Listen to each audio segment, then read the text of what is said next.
This video is sponsored by JLC 3DP. 3D printing is one of the most revolutionary technologies of our time. It takes digital designs and transforms them into real, physical objects.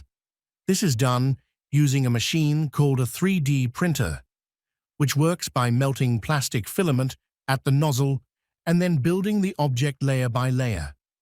In this video, we'll explore exactly how 3D printing works, how it builds objects one layer at a time, the materials it can use, and the mechanics that make it all possible. By the end, you'll even learn how to build your own 3D printer. While 3D printing feels like cutting-edge technology, its origins go back to the early 1980s in Japan. In 1981, a researcher named Hideo Kodama developed the idea of creating objects layer by layer by curing resin with UV light. This innovation became the foundation of what we now call resin printing, or stereolithography. To make 3D printing possible, computers play a key role. Just like a regular printer needs a document to print, a 3D printer needs a digital 3D model. These models are created using software like Fusion 360, SolidWorks, FreeCAD, Onshape, or Blender, which we use to design the objects in this video. These programs allow you to shape objects any way you like. Once you're done, the design is saved in specific file formats like STL, OBJ, AMF, or 3MF, depending on the software you're using. These file formats are important because 3D printing relies on polygon data. 3D objects are built using polygons, which are flat surfaces made up of points, called vertices, and edges that connect them. For example, a simple box can be made from 6 polygons, each with 4 edges. More complex objects, like a small 3D boat, are made by connecting hundreds, or even thousands, of polygons. Each polygon has points represented by X, Y, Z coordinates, edges connecting those points, and faces formed by a sequence of edges.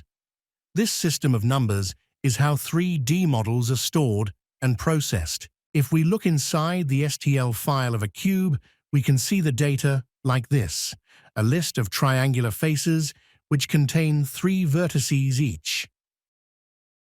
Different 3D programs store this data in their own unique way, often mixing raw polygon information with software-specific details. For engineering-focused software like CAD, 3D objects aren't stored as polygons at all. Instead, they use mathematical methods like parametric equations, NURBS, or Boolean operations to represent shapes with incredible precision. This approach allows for high-resolution, easily modifiable designs, perfect for manufacturing. However, these detailed designs need to be converted into a format like STL to strip away unnecessary details and prepare them for 3D printing. Before diving deeper, let's get acquainted with some essential terms and components used in 3D printing. While there are various 3D printing techniques and machines, this video focuses on the most common method, fused deposition modeling, FDM, using a Prusa i3 3D printer. This printer is an excellent example because its plastic parts are 3D printable, and its frame can be built from readily available components, except for these 4 plates that can be laser cut from acrylic or aluminum. The main components of a 3D printer include a heated platform called the print bed, or heated bed, and a nozzle that deposits the material. The print bed is usually made of aluminum, with a high-resistance wire embedded for heating. A glass plate is often attached to the bed to make it easier to remove finished prints and clean the surface.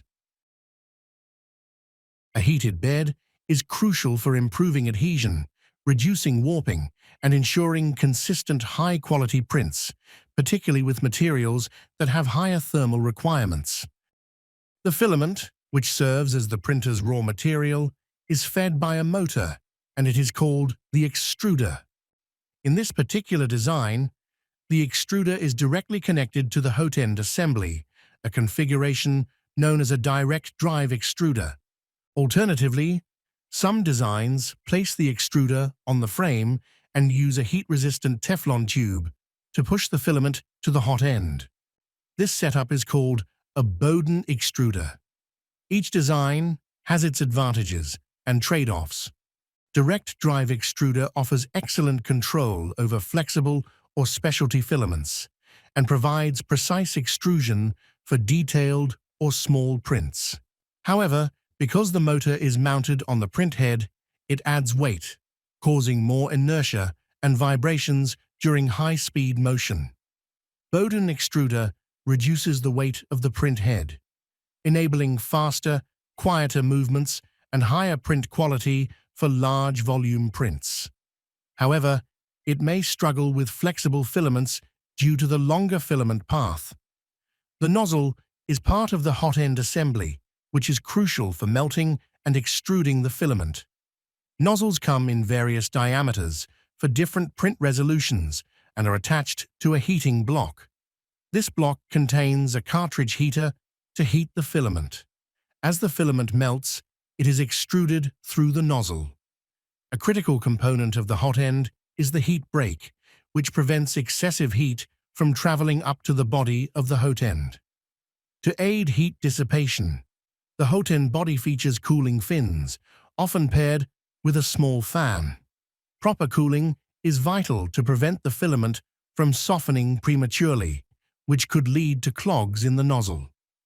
If a clog occurs, the nozzle and hot end may need to be disassembled and cleaned.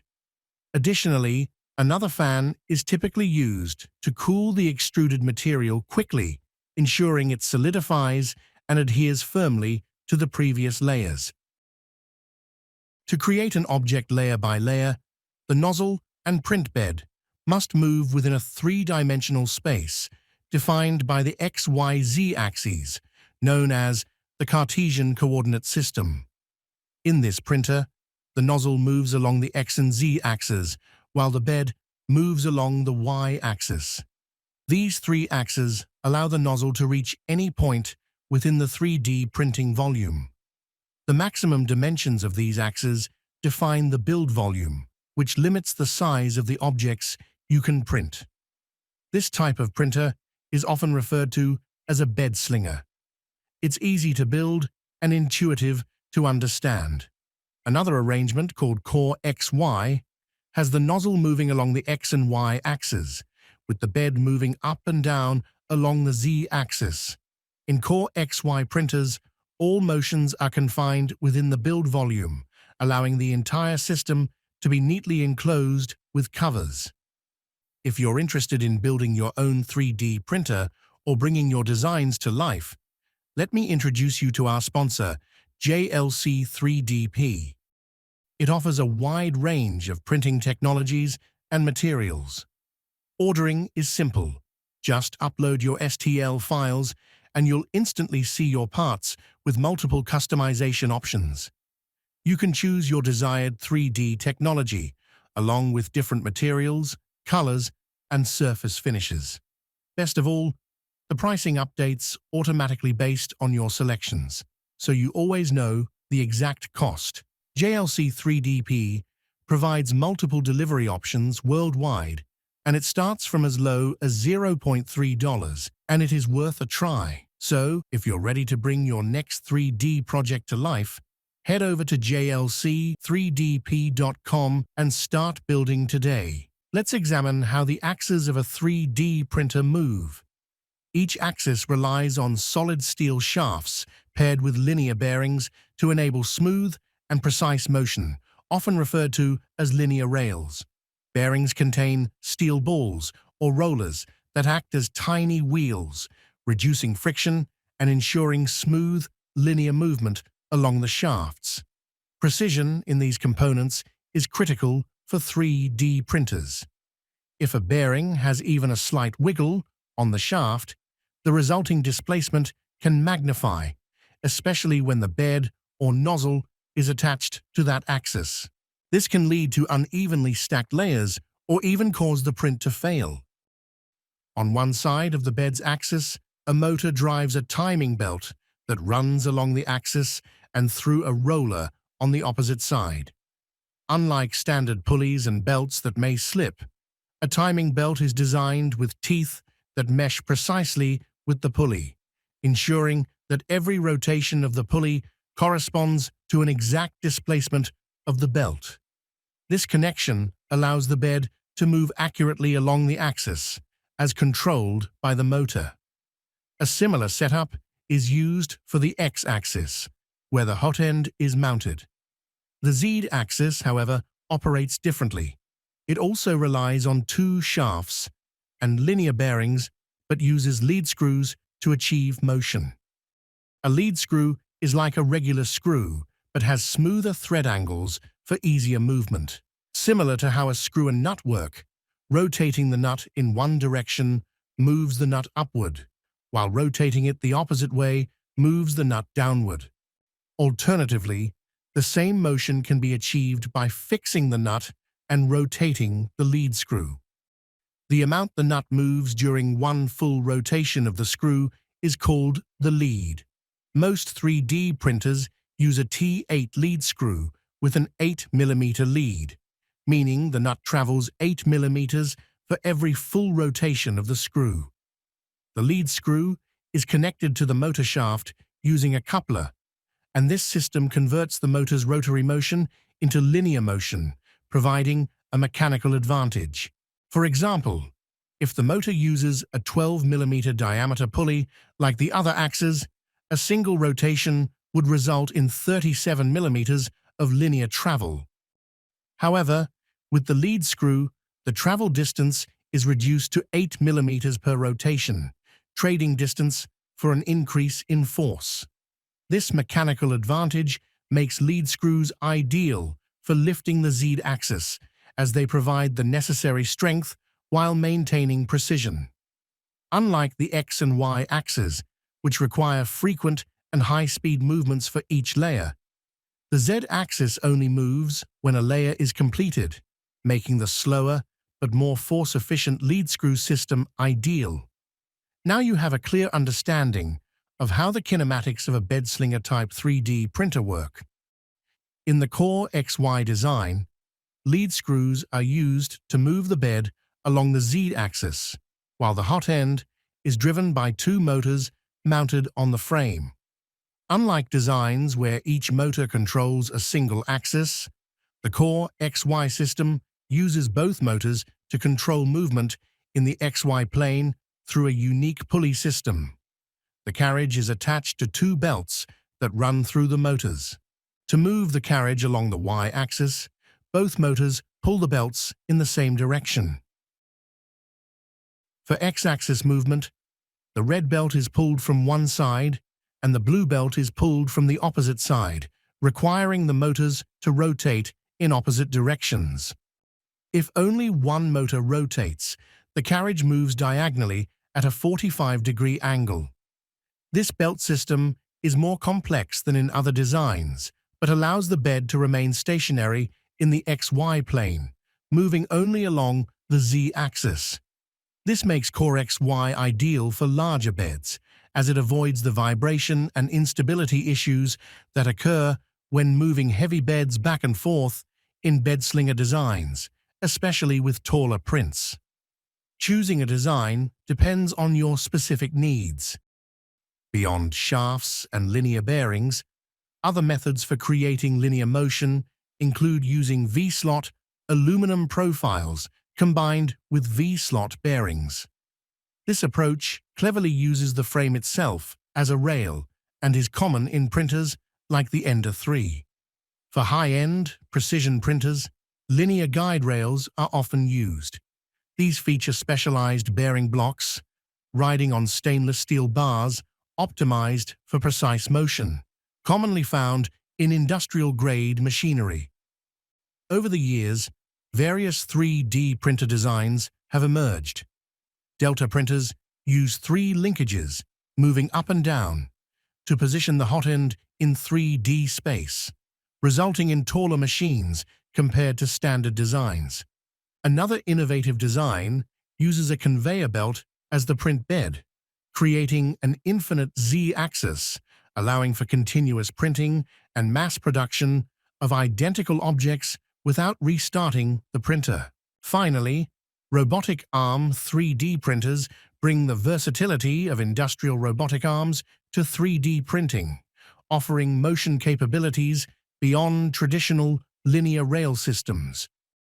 FDM 3D printers can print with a variety of materials, each offering unique properties for different applications.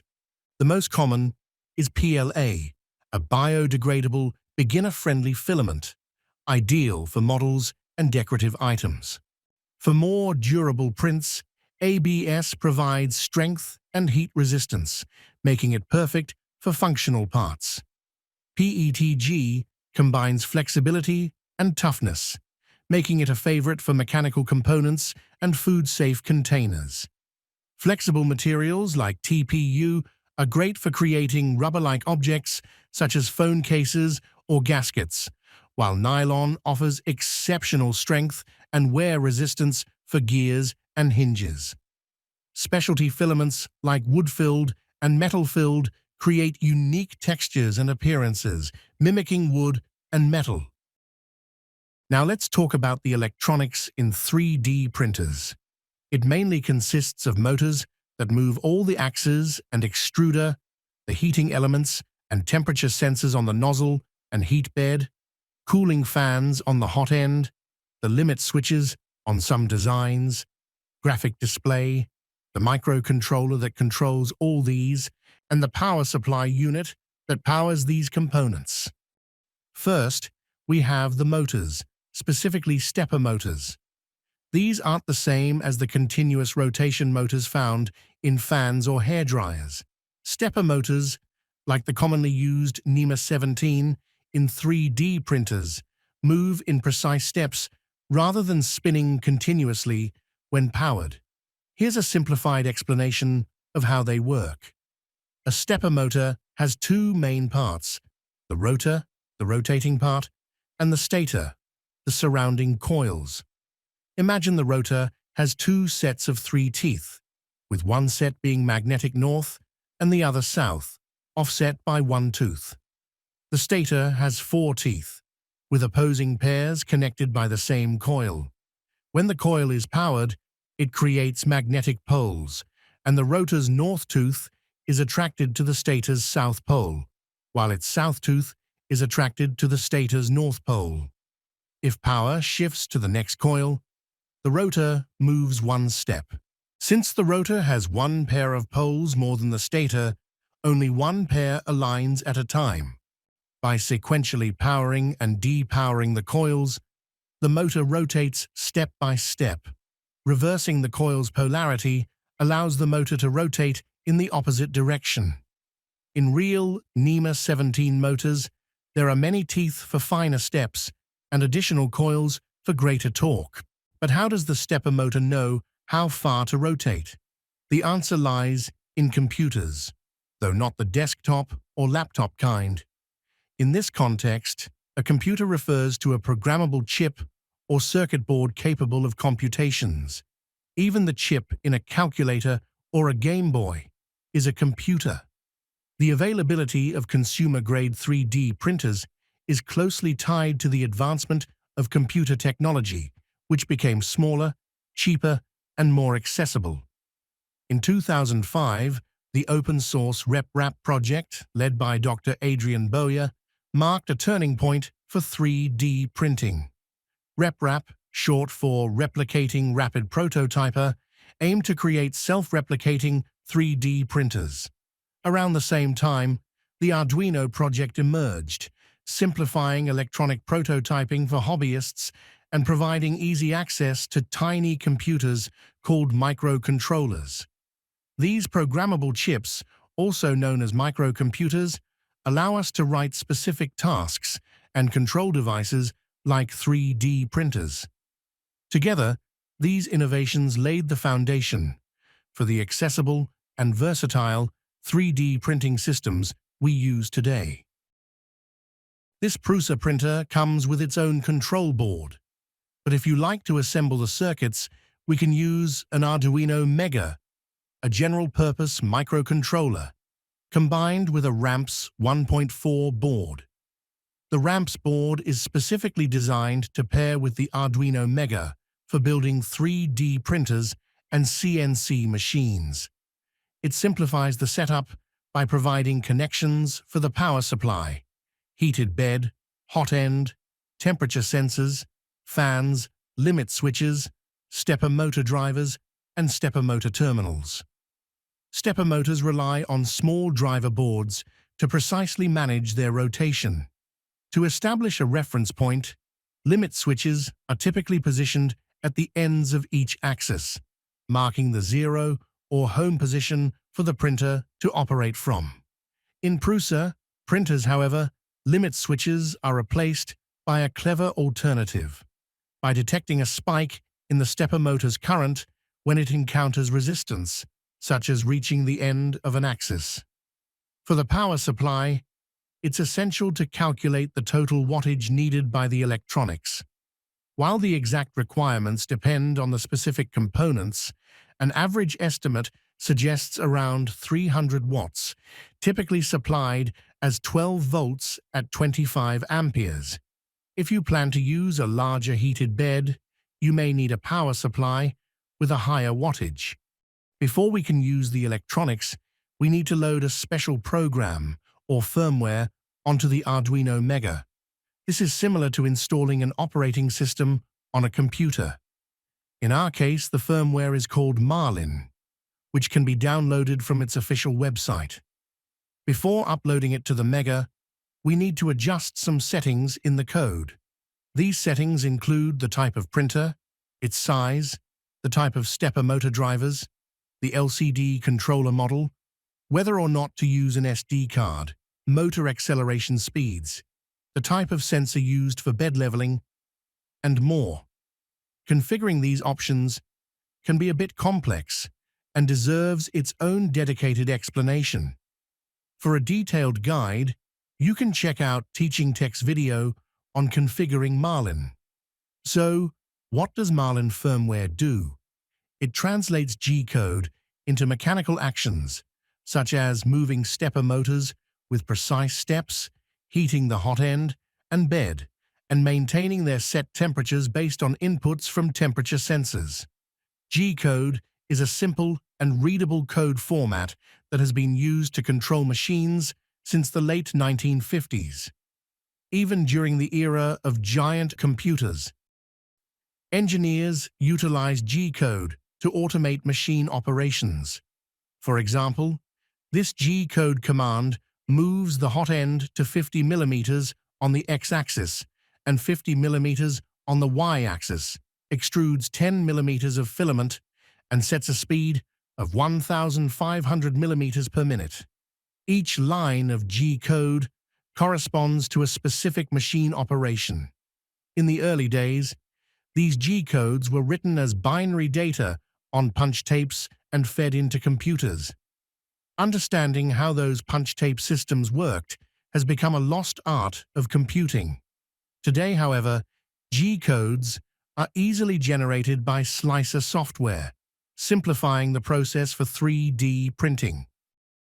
In the first part of our video, we explain how to generate a raw polygon format like STL. Now, we load that file into the slicer.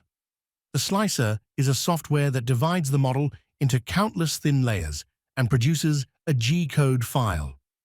This step is essential for preparing your 3D model for printing. We'll use the free slicer software Ultimaker Cura as an example. In the slicer, you can specify the type of 3D printer you're using. Many printers have predefined settings such as build volume, nozzle diameter, layer height, and temperature settings for the print bed and hot end, which vary based on the material being used. If your model includes overhanging parts, the slicer can generate support structures to ensure proper printing.